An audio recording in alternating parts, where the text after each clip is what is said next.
Yo, what's up? Y'all know who it is. It's your boy, Pastor Jamel Smith, a.k.a. The Messenger. It's another season, y'all. This is season 2 of Sobriety Driven. All right, I told y'all before, we had some new things coming. I have a new host. I'm excited about y'all meeting today. I'm going to tell you his name. His name is Matt McTeague, a wonderful, good friend of mine from way, way back, and we're going to get into that in just a moment. Stay tuned. I know I'm not perfect, but I know my love is worth it. Going in and out of these cycles, this pain is hurting. I wanna cry, but I can't, there's no rivers in me. I'll drown in my own tears with this liquor in me. That's past tense, and see, you ain't even there. Tried to give you all of the signs, but you ain't even care. You soaked in your own thoughts, and you ain't even here. But I'm prepared to cast a magic. Hey, what's going on, y'all? Yeah, man, it's good to be back and officially moving forward with video now. Before I was just doing audio. Coming some ways, and I want to extend my appreciation to you for allowing me to be part of this and being involved here. We go way back. Way back. We talking like almost over 20 years. Over 22 years solid. Maybe 23. Maybe 23 years. That's 2001. I'm trying to tell you. It's the first time tasting it. I got told I jacked my coffee up. I got told I messed it up, adding creamer and I mean, I'll tell you what else was in it. Over 20 years ago. Yeah, man. So it's been a long run. Probably 19. You were right out of high school, right? 16. You're still in high school. That's right. You were finishing up your I think I was a freshman. Yeah. Yep. Well, I think we should tell the story before people start thinking like, why? Y'all hanging out. A big difference. It's a long story, but just giving y'all the short end version of it. Said virgin. Giving y'all the short end version of it. I was into music. I'm still into music, by the way. Me and my brother Cash, we was trying to put together an album, and one of my boys introduced us to Matt. The name of the group too, Dead Ends. Dead Ends. We had that going. And he went by Matches. Yeah. Matches at the time. Matches because I started Basement Entertainment. Yep. It was a dope run. 2001, we got together. We did an album called The Preview. That's right. I was trying to remember the name of the album. Listen, it's been a long time. I still got the cover somewhere, so we're gonna have to pop that up on here. I got it on my Facebook. And just getting in, we was getting like real heavy, getting into music and things like that. And it was a rough journey. It was a rough journey. It wasn't easy being 16. Plus, I was homeless at the time because my father had kicked me out. Yep. That was just coming straight out of there. Yeah, and there was times you spend the night in the couch in the studio there, hopping around, couch to couch, house to house, and it's not like we slept back then because we were, it was all night drinking. And, it was a thing called Buke Off back then. I don't know if y'all remember the drink called Buke Off. It was $5.98. $5.98 for a whole gallon. You get a whole gallon for $5.98. It was a drink he introduced us to, and I got hooked. So it was up from there, man. Yeah. So and that's kind of like what brought us here, man. That was kind of the start of it, It was a lot of, the way I see we connected a lot back then through drinking, partying, It wasn't just, you'd meet up at the studio and it wasn't just that we were sitting there recording all the time, hanging out, smoking, drinking, having females over, living a wild lifestyle for sure. Wild.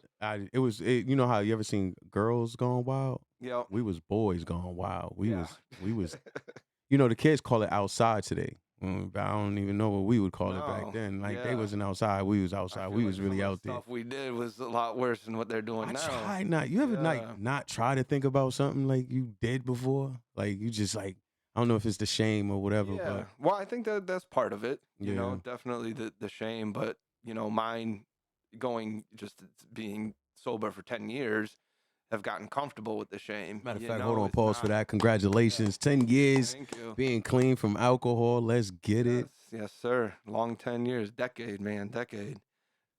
Every day at a time, though. But going back to that, facing that shame essentially, and being now, proud in recovery that, I've overcome that, you know, and there was a lot. So I do tend to think back in a lot of like those moments because I take them as a learning moment, Yeah. whether or not it was, for instance, some of the stuff is burned in my brain, as a trauma response, right? Right. Obviously, we didn't realize it then. We're like, oh, here's a cool story about how drunk I got, but essentially it was Whole just bunch a of those. horrible situation. Yeah. At the end of the day, it, scarred my brain and, kind of caused my responses later in life, right? I know one of the ones that always stuck out to me, and I do tell a lot, is that, I went on a binge, like when I first moved to Baltimore, Mm-hmm. and I woke up at like 4 a.m. in what they call the blue light district, where it's, like a lot of abandoned houses and violent crime, and I was just passed out on a bench, you know, middle of the Passed night. out on the bench. Passed out on the bench, yeah. Jeez. 4 a.m, checking my pockets, making sure I had everything. You didn't have Ubers back then or Right, nothing. right. So I'm just walking down the street in the middle of the hood, just trying to wave down a cab or a taxi, and Back up out of here. yeah. Luckily I walked away. I could have died that night. That's one of the many stories that, I'm sure you've shared Yeah. similar I have. experiences. All right. But, going back and like to like all the things that we did, and instead of glorifying it as like, this was a great party we had, Yeah. more or less use it as a learning lesson and tool, and I tell those stories just to be able to get other people to relate, and not feel that shame, like, Right. oh, it's okay that we went through that. This is a lesson I learned. This is what happened. This is, how I'm going to change that, Yeah. change the elasticity of your brain and replace those bad memories with good memories, right? So Absolutely. going back to, our progression as, friends, Mm-hmm. right? It started with the music, both having a passion for the music. I was a DJ then, producing stuff like that. I forgot you did DJ. Yeah, That's yeah. how That's how we yes. got together. There was Yes. a gentleman named Johnny J who Johnny J. introduced. Yup. I worked with him third shift at Walmart because again, with the alcoholism and drugs, I couldn't get a regular job out of high school. I lasted like maybe 3 weeks in college and then dropped out, and I'm working third shift and leaving that third shift just to go wait at the liquor store and wait for them to open, get my bottles, get my nips, and go home, go to sleep, and do the same thing the next day. We're gonna tap in. And that was, and in between that, we were doing the recording. So days I had off, nights I had off, we were recording, but it was, and that was that was a few years though, wasn't it? Yeah.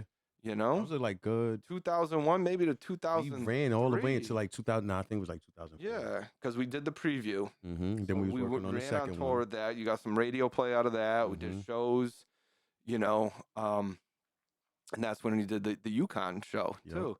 It was a big block party up at Carriage House, and ended up raining outside, so they put a stage inside and like a coffee table. The whole house was full of people. Listen, let me tell y'all something.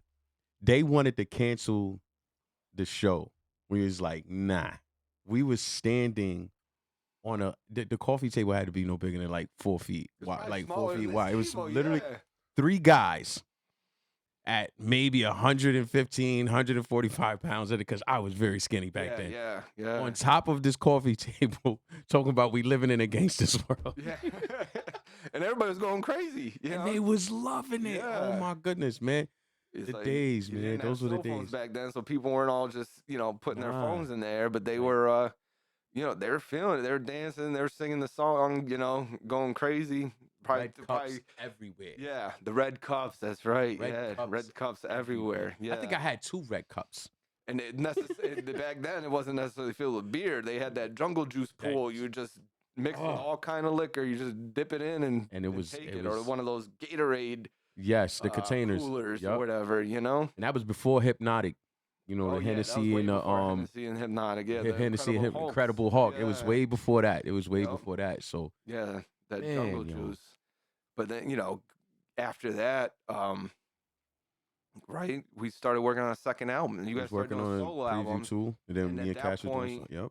we did the mail outs. Remember how many, hundreds and hundreds of Jesus. album mail outs with the bios and everything? Because you didn't have YouTube then. You didn't have social media. So I think did we have even MySpace yet? Or was it just coming out in between the colleges? Nah, we was just colleges, CCSU, UConn. I think we was even at Hartford one time. I think we did Hartford University one time. Yep. We did some block party.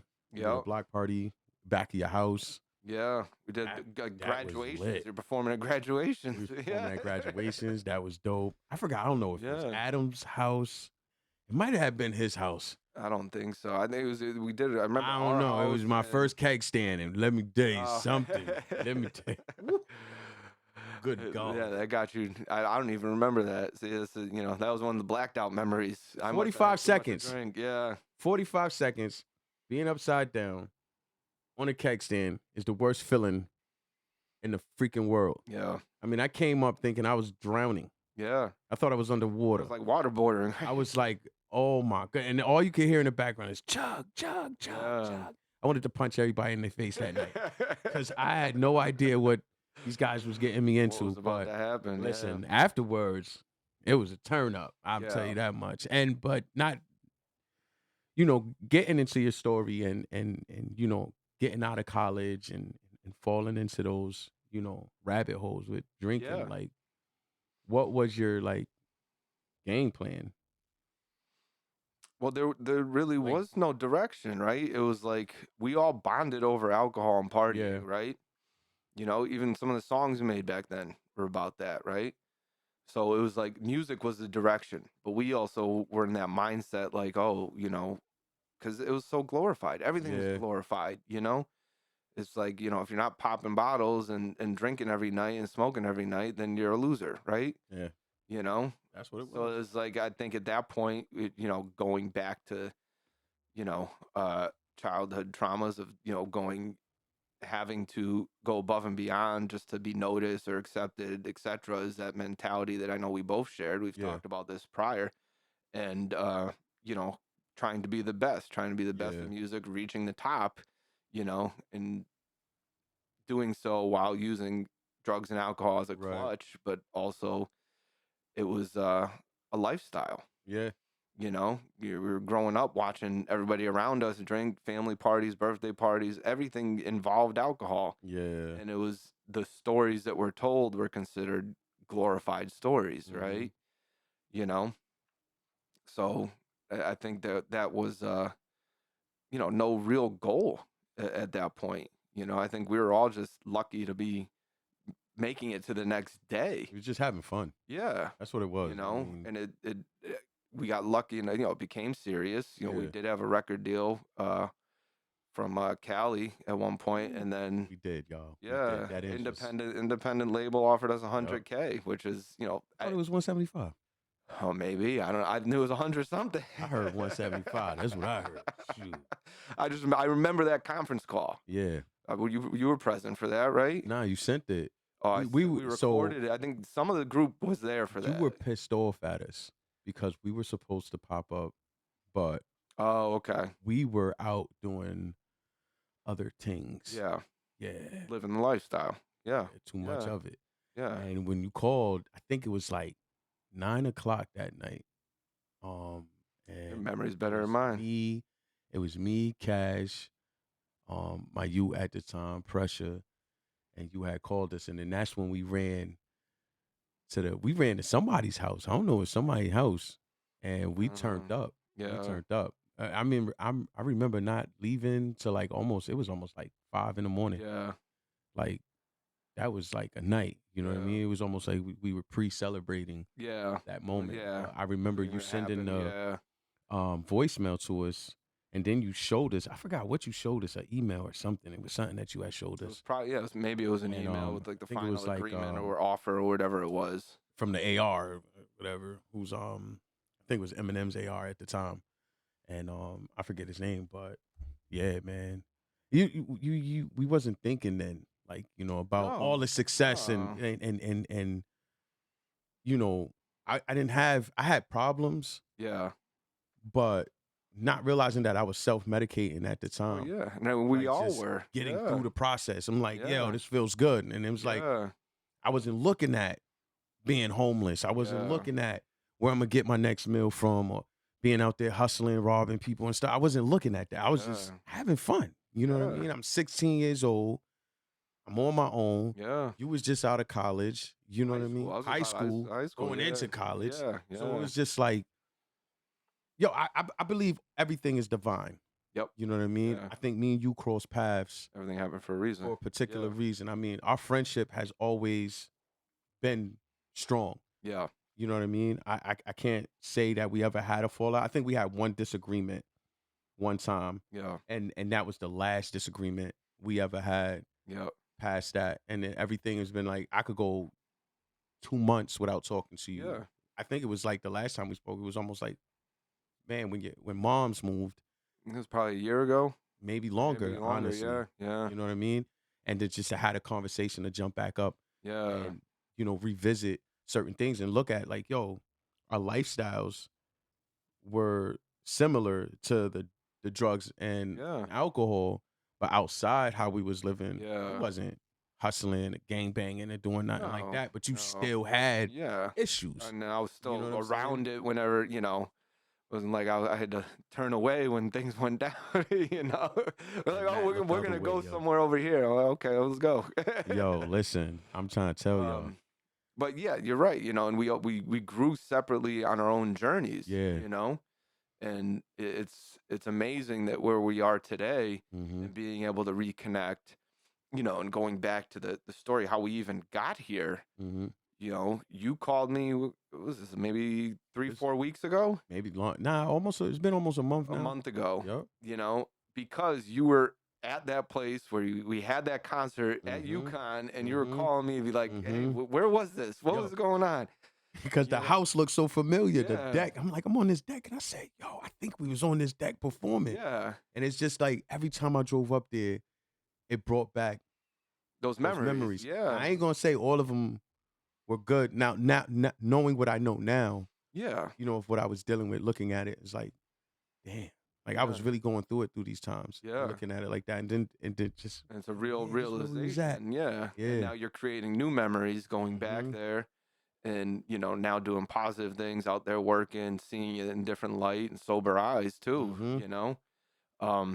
But, going back to that phone call too, It's a like phone I'm call. like, sitting outside in the garden, getting ready to get dinner together I and was on stuff. I was coming down off the ladder. Yeah, and I'm like, oh, I'm trying to answer the phone, like it almost didn't answer. I got things in my hand, and then you start asking me the questions, and then I had just gone through a life experience at that time that I was trying to, I've done a lot, I've different businesses, I got a lot of different things I have going on, and it's just trying to find, even though being 10 years sober, I never found something that really was that purpose, right? Yeah.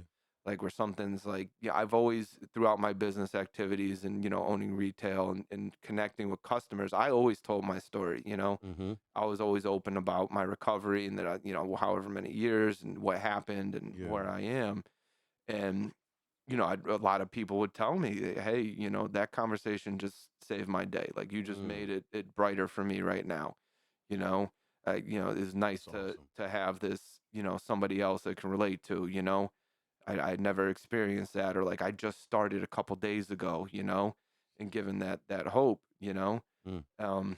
So with that phone call and us and talking, it's kind of like, all right, in this moment, I'm looking for that purpose, Yeah. and here comes Jamel with that purpose. Yeah. So after some thought, like what did I talk to you about it that day, or was it like down the road? I think it was down the road. You had I you had called you expressed back. to I me. was like, Yeah. listen, this is kind of what I want to be part of. Let's It was a let's shocking make it call. happen. Like, Yeah. I thought you were just calling to say what up, but for you to call and be like, hey, look, I could do the interview, but I don't want to just do an interview. I don't want to just tell my story. You said you wanted to be part of Sobriety Driven. Yeah. Let me tell you something, man. A lot of things don't move me.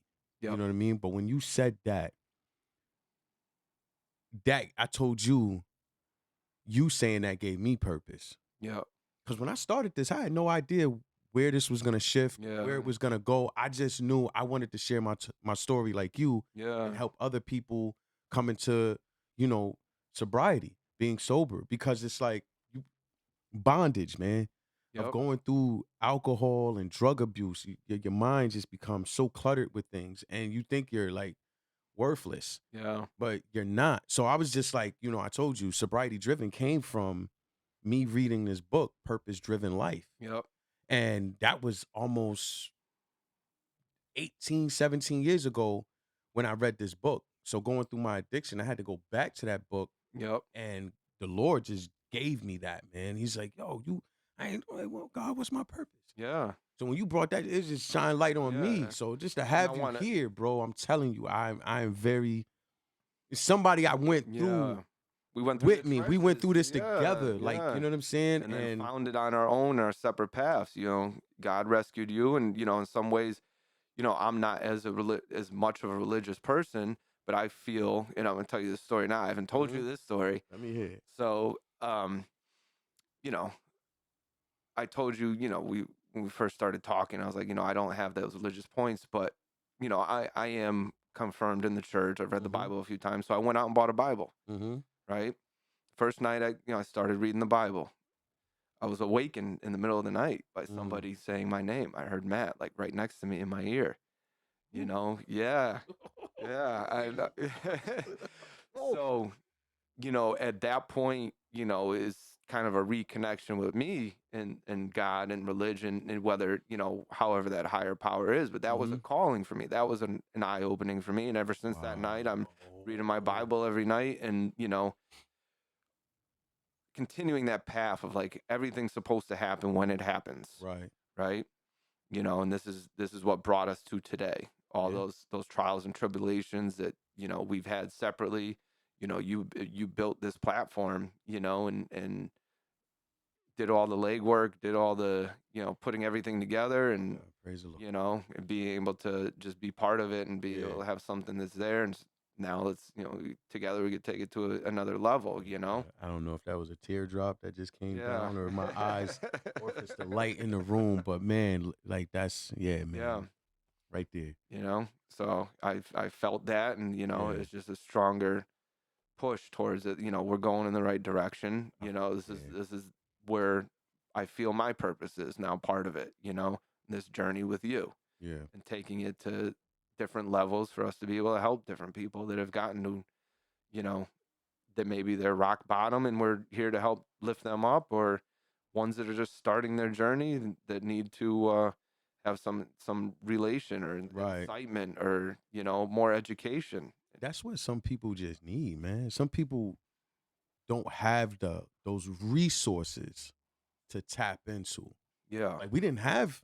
No. If they were out there, nobody was sharing them No. with us. Hey, y'all a bunch of young men out here selling drugs, doing this. And, you was an excellent producer. And no matter how hard you tried to push us into being great in the music industry, and with all the knowledge that you had and the education that you had in that field, it was just like we were stuck.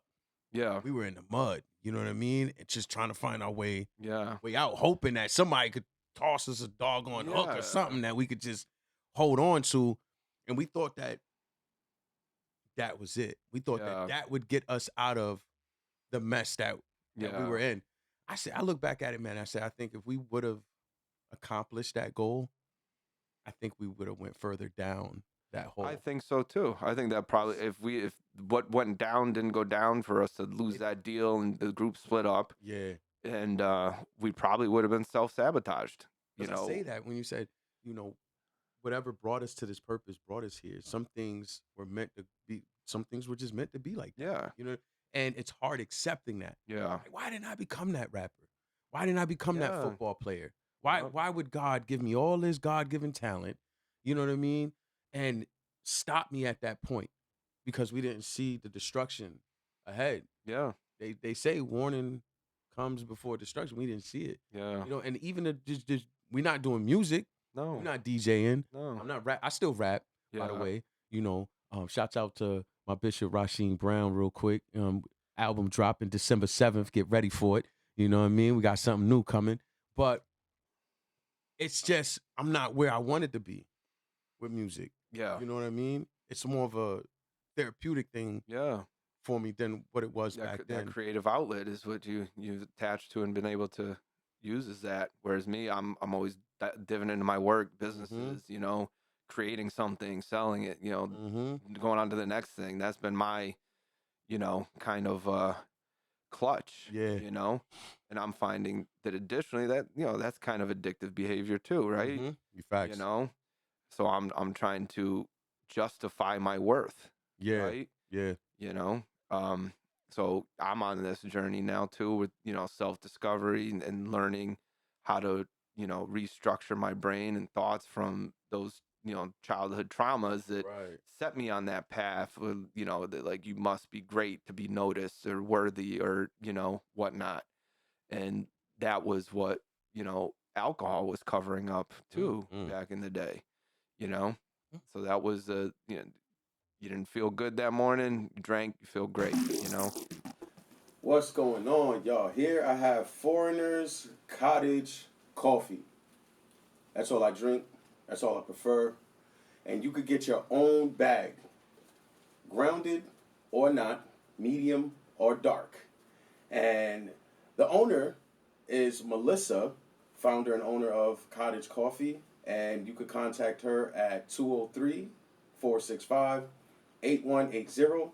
Email melissa7929@gmail.com. Or you can follow her on Facebook at Foreigners Cottage Coffee. I promise you, you won't be disappointed if you're a coffee lover.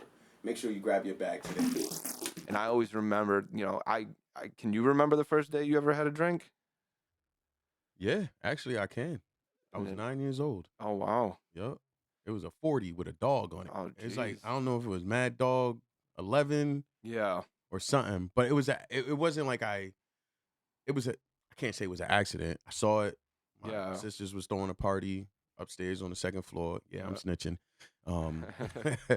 And they had left it on the table. And being a kid, curiosity, you know what I mean? I just grabbed it, drunk it, and it was bad from there. Yeah. And then my dad had a bottle or like something of I don't know if it was whiskey or something he had in a cabinet. Yep. And I would pour it every now and then because I like the You like the taste feeling of it. Yeah, it was the feeling. It was the feeling too. Matas, I would buy Matas. Yep. You didn't know Matas back then.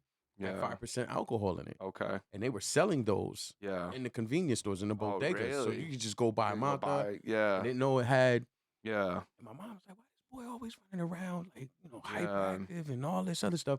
And when she found out what it was coming from, she had me like to, she stopped me from buying those. But not understanding like, addiction hit my family early. Yeah. So it was coming out. So But I do remember leaving that alcohol around during a family party is just everywhere. It's like, oh, it's fine. It's like drinking water. You know? remember?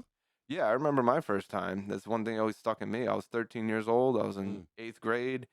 And, again, because of the glorification of alcohol, my family was, heavily involved, my father drank all the time. And, so I wanted to drink too. Yeah. Right. Whether it's to be closer to them or be cool or be, feel older or feel like I'm accepted. And, at this point, it's even going deeper to like, I wanted to feel loved. I wanted to feel like I was worthy or like I wanted to connect with my family because this is what they did when they connected, right? Yeah.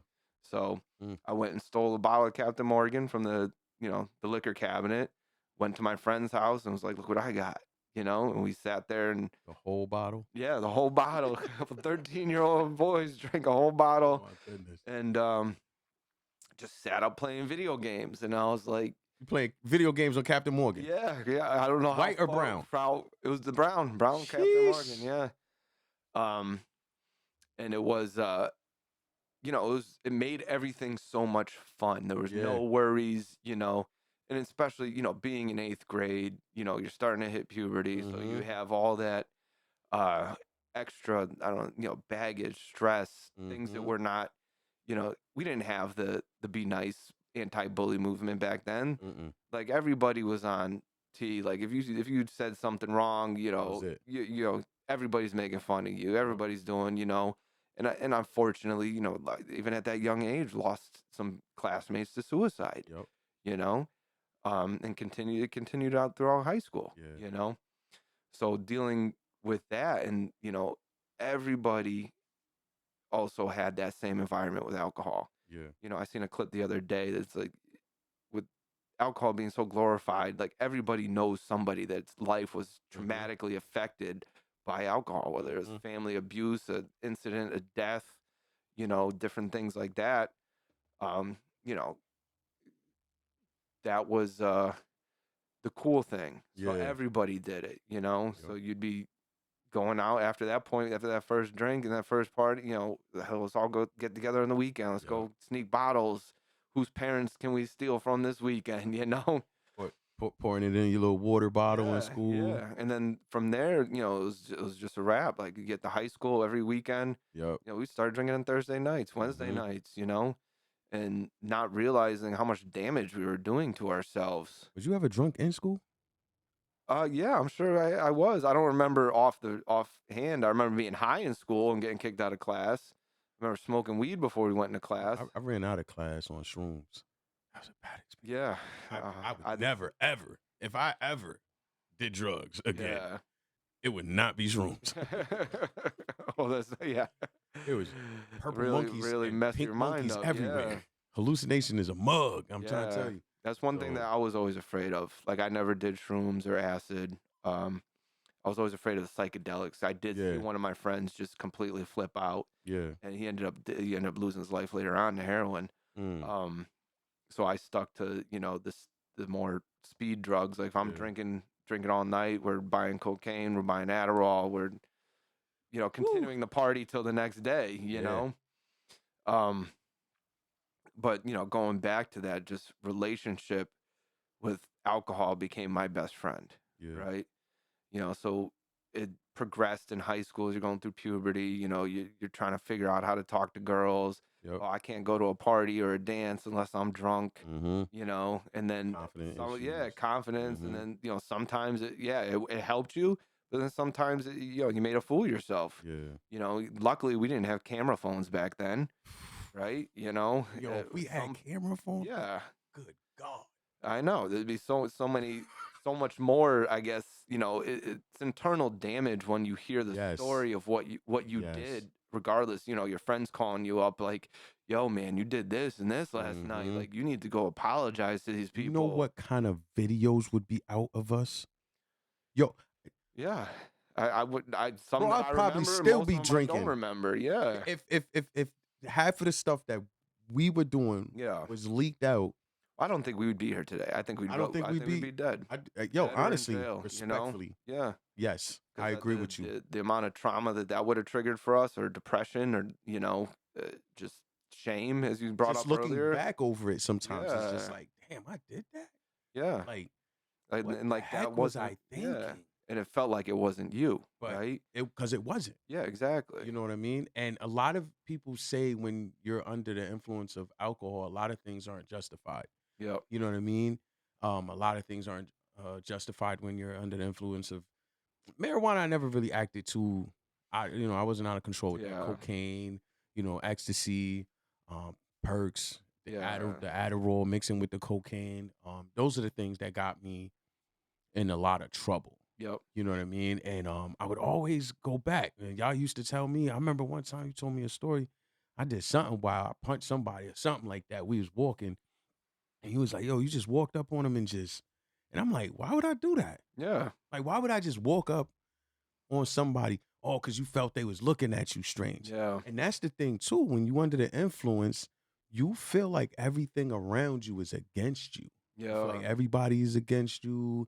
I mean, objects start to look like enemies if you ever been that deep in it. Like, you know what I mean? You're taking your psychological emotions, because whatever you went through as a child, your fight or flight mode is stuck with you. So now alcohol is heightening your emotions. So now you're extra, paranoid, ready, but alcohol gives you that tough exterior. It's like those senses you were talking about. Yeah. And it's like you're acting on impulses instead of thought. You're not sitting there thinking, okay, maybe they're not looking at me. Maybe I shouldn't go punch them in the face. Right. but alcohol is in your brain. Like, You're I'm like, Superman. I'm gonna go knock this guy out and call it a day. that was it. Yeah, That was it. That's keep how. moving. You know, because I'm No pretty sure reason. that's what I remember that. You just kept walking. I just kept Like walking. nothing happened. I was like, It was yo. laid out on the ground. You were like, yo, you just. I'm like, Yeah. what? We didn't even know. I remember we didn't even know what you were doing. We were walking behind you, Yep. and we're just chilling, talking, whatever, and just whoa, of what nowhere. just happened? You know? I mean, I could like vividly see it, a little bit of it, but I can't remember like every step. I think we were selling tickets or something. Yeah, I think we so were we're in the out streets. Yeah, we're selling the walking down the tickets. sidewalk. Somebody came out the alley Okay. when next to that what's that bar that had the 2 floors? It was a bar up on the rocks. up on the rocks. I Yeah, think we in was down there in Hartford. Hartford, Yep. and the kid came out of the alley, and I'm just like, I'm on my like time right now, and I'm just Yeah. like, wow, and I was like, bro, what you do? Y'all grab me, y'all dragging me out. I'm like, yo, what are y'all doing? And you just like punched this man in the face for no reason. Yeah. The influence, man. The influence. Man. Yeah. You ever done anything under like wild like that? Oh yeah, yeah. I was, especially down at I used to go hang out at UConn a lot when we were doing those shows and stuff. There was just a lot of, I'm drinking and, somebody says something wrong to my friend. Guess what? We're all in it. We're What's up? going to start fighting, I did get arrested when I was maybe 20, 21 for the same thing. It was a fight in the parking lot. Everybody's running through it. We're drinking. Oh, well, let's go find them again and fight some more, So ended up doing that. And the second time around, we got caught and we got arrested. Matt out here sliding on people. Listen. Yeah. 20, 21 years old, not, again, alcohol, you didn't have a care in the world. Yeah, nah, not at all. Yeah. You didn't think about repercussions. You didn't care if you lived or died, which I also think was probably more of a psychological with, needing to, have self-worth. Yeah. Like there was nothing that we were living for. He was just drinking. Yeah. We were looking for the next high, that good feeling. Because that's the only good feeling that we knew. And not knowing that that's just temporary. And that was the thing that I was chasing the whole time, getting drunk. Because that would open up the door for me, call a plug to get cocaine next. Yeah. I'm like, yo, okay, I'm too drunk, so I need a balance. Yeah. So I blow a couple of lines, come down, and I was only doing the coke because I just wanted to be drunk. Yeah. You wanted to keep If that drinking. makes sense, I just wanted to Yeah. keep drinking. There was Yep. times me and you was side by side. I remember me and you, and we was in the studio, and I remember you was throwing up, I was throwing up. And Cash kept giving us water. Yeah. And then we went right back to drinking. Just kept drinking. We Yeah. just kept drinking. Yeah. And Cash like, yo, because Cash wasn't the drinker. Yeah. He drunk, but he wasn't the drinker He never at the got. time. Yeah. He never got. But to me and that you, for extent. some reason, we just, Yeah. whether it was nips, I remember the nips, all even down to that O's, man. We was just Yeah. like, you just pulled that out of your pocket? Yeah. Like, bro, we about to go into a whole meeting. Like, Yeah. I But gotta that was take the shot before I go in this meeting. Bonding of an alcoholic, right? That's why we stuck together then, because enabling each other's addiction, right? And being able to function and feel like we're having some success, Right. But it wasn't the case. It was just, downturn of our own demise at that. But we were too young and naive to realize it. Yeah. And also uneducated, like you had said, like there's a lot more resources now for people. Whereas back then, if you stopped drinking, they called you, a P word, What's wrong with you? Yeah. Are you on medication? Right. Is there some reason that you can't drink? Right. And that was very tough for me when I first got sober, because I did a Give lot. me that. I did a lot of businesses in the clubs and Yep. stuff, and nightlife. Mm-hmm. And having that, every time somebody, I can't drink with you, I'm like, quit, I'm not drinking. Yeah. And that's a stigma that I don't think people talk about enough, Mm-hmm. I right? agree. Whereas if somebody says, oh, I stopped doing heroin, or I stopped popping pills, or I stopped smoking crack, you're like, okay, that's good, But if somebody goes and tells, you're telling your friend, I stopped drinking alcohol, or I stopped drinking beers, I stopped drinking wine, then they look at you like there's something wrong. Yeah. And unfortunately, so does society, whether it's your friend or not. Family members, especially in older generations, look at, oh, there's something wrong. Mm-hmm. What's wrong with you? We know you to be this, but now Yeah. why? What changed? What Yeah. switched in you? Like why you And always? it's like, and in recovery, Mm-hmm. you become a new circle of friends. Your life Yeah. changes, Mm-hmm. and you do, on top of the pressure, it's like, oh, you've changed. Mm-hmm. No, I haven't changed. I've grown, I'm That's getting the to the next level, and you're still where that's you're it. at, And that's what keeps y'all in y'all bondage. Yeah. Afraid of change. Yeah. Afraid of growth. Growth. Yeah. And then now, even, an older life, I forgot which doctor said this, but they said, when you hit that 40 to 50-year-old range, you become more Mm-hmm. self-aware and, Mm-hmm. are looking back at your, what the causes are of Mm-hmm. that, not just, oh, I'm an addict, it's a disease. Mm-hmm. I think it's not really the case. It's, what you grew up in, your environment, what your Mm-hmm. traumas were, what your, whether it's, loneliness, depression, self-worth, people pleasing is something we talked about Mm-hmm. earlier too, Mm-hmm.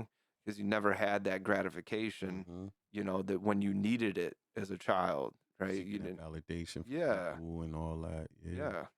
yeah, and that alcohol gave you kind of like a community too, Yeah.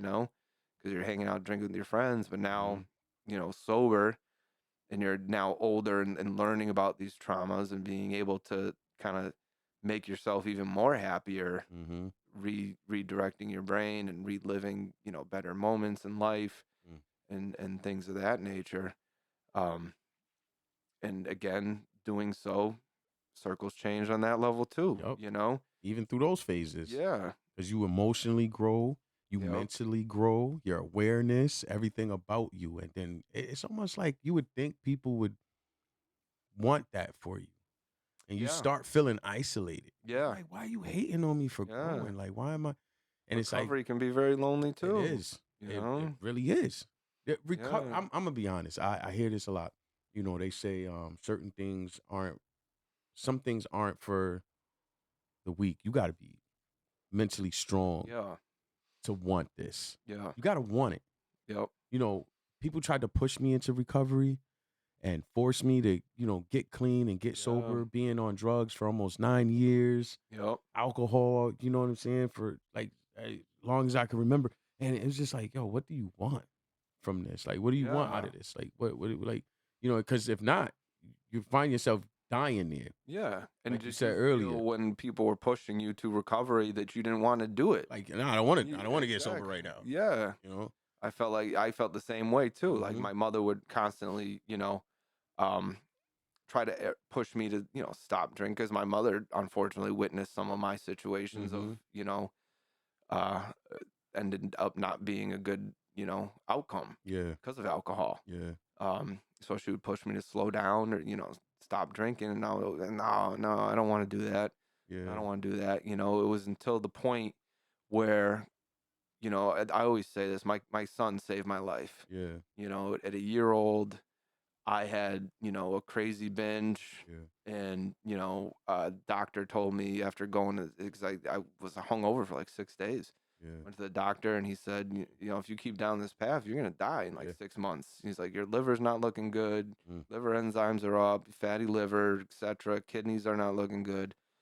So at that point, one, I don't want my son living without me. Yeah. And two, causing that spectacle I did in my house in front of my, even though one, not remembering it, Yeah. but, reminded me of my childhood and my father. And it's like, I don't want my That- son to be growing up seeing the same things that I saw, or the traumas that I went through and the situations I went through. I want to make sure that I'm there for him all the time. And that was my wake up moment. And that was a strict, I had to see that moment and live that moment. Yeah. If my son wasn't bored, I'd probably be dead or in jail, because I would have kept going down that path. A lot of people would say like, oh, that's an excuse, like, but I've heard that, Yeah. oh, you're using your child as an excuse to, Yeah. but like, nah, man, like real talk. My shit, like, I had 3 kids that I went through this with. Yeah. In my first man, I had 3 kids, and they were too young to understand or recognize Yep. what was going on. And as they got older, I started to realize, I was like, yo, this has to come to an end. But it was so hard to, come out of it because I was so deep in it. Yeah. And I had my daughter, my youngest one, JJ, same thing. I said, Yep. yo, this is it. 2023, I had a relapse, Yep. fell, got arrested, boom, boom, boom. And I was in that cell, Matt, and I was just like, yo, crying on my knees, like, God, this can't be it. Yeah. Like, I'm back in a cell. Yeah. Not realizing, like, yo, I was already in a cell Yeah. within myself. Yep. But now I'm back in a physical cell. Yeah. When I realized you have to free yourself from that physical cell, that mental cell, being trapped inside, Yeah. getting yourself mentally free. That's why I kept going back to it. I wasn't mentally free. Yeah. And like I said, yo, I can't have my daughter without me. Yeah. I can't live knowing that there's a possible chance that I could kill someone Yeah. from being drunk. I could kill myself, or I could possibly hurt my loved ones or Yeah. my family Yeah. from being drunk. So I had to make a split decision right there in that cell. And I Yeah. said, this is it. And 2023, my daughter's about to be 3 coming up. And I said, yeah, that's it. And that journey was not easy. No. Not easy. Yeah. That's a that realization within yourself too, Mhm. which is a huge step on your end, but it's also that internal struggle, and then starting over again, Yeah. Yeah. and picking yourself back up, and then having to go through the, my first, so I started, well, when was I? I was like 25 when I tried my first year of sobriety, and then I relapsed, and that continued till I was 32. Both times, like that first 90 days, it was tough, especially alcohol's everywhere. You got the TV commercials, billboards, whatever. And, after a year, is kind of like where it kind of fell into place. But then I didn't realize this, but it takes your body and your brain a year to fully recover. Yeah. Yeah. And get back to normalize and rebalance the chemicals in your brain. Yep. When you're in recovery, and at that point I started having undriven like panic attacks and anxiety. I didn't know what was happening. My subconscious, I guess, saw a billboard, and all of a sudden what's going on? Yeah. So that's when I ended up first starting to see a recovery therapist, and that's what helped me navigate through that and get over that hurdle. But yeah, I feel you. And we're on that journey, hard. man. Yeah, it's hard that to pick yourself back up and get to that point. But we're here now. Yeah, And I'm still thankful for you Yeah. being here with me, of course. sharing this moment, being part of the Sobriety Driven. Yep. You know what I mean? We're looking forward to like doing some incredible things here. Yeah. And Lots of helping growth. people. Right, man. And Yeah. A lot more of these conversations, bringing on a lot of other people to share their stories too. that's what it's about. Bringing on Yeah. people who've been through the struggle to share their stories. This is what we want to do. 'Cause Yeah. I think that's what helps set people Yeah. free. Somebody had to share something with me to get free. Yeah. So, and I just want to that say, man, just keep- relatability, because alcohol is everywhere. You Yeah. have all these movements for other drugs and whatnot, Mhm. but now bringing the awareness to alcohol, Mhm. and having people share their stories and let other people know they're not alone, because they You're could have not. been like us, sitting in a house full of people that are drinking, Facts. and we're looking at like we're the black sheep of the family. Yeah. There's something wrong with us, but in reality, Right. there's something wrong really with everybody else. They're, drowning their traumas, their sorrows, Mhm. whatever they're dealing with, instead of facing the problems and helping themselves. They're Absolutely. turning to the bottle. Well, that's what we're So, here to do, to turn yep. you away from the bottle, because addiction is real and recovery is possible. Yep. And you can make it through your journey. You just got to trust the process. Y'all know what I said in season 1. I just want to once again thank you, Matt, man, Yeah, of for course. rocking out with Yep. me, man. Thank you for opening up I'm the excited to get doors. everything, see Listen, where this takes man. us, and next, It's all gonna the take us different things far, we got man. going on here. Gonna take us Yeah. far.